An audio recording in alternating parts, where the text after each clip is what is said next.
Hello folks, in this video I will show how to fix Roblox ban request error code 400 on Windows PC. So to resolve this problem, click on Start, then Settings.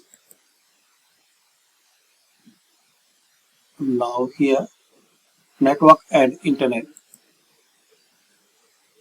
Now here select Advanced Network Settings.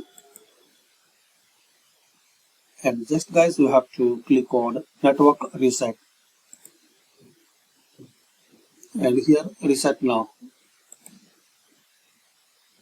And click on Yes.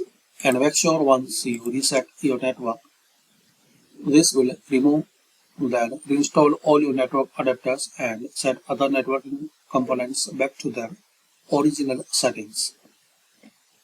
So just you have to reset your network and exit once you complete and reboot your system. So thanks for watching and share, like and subscribe this channel. This is the method to fix this problem. If you have any query or questions or comments, I will try to reply it.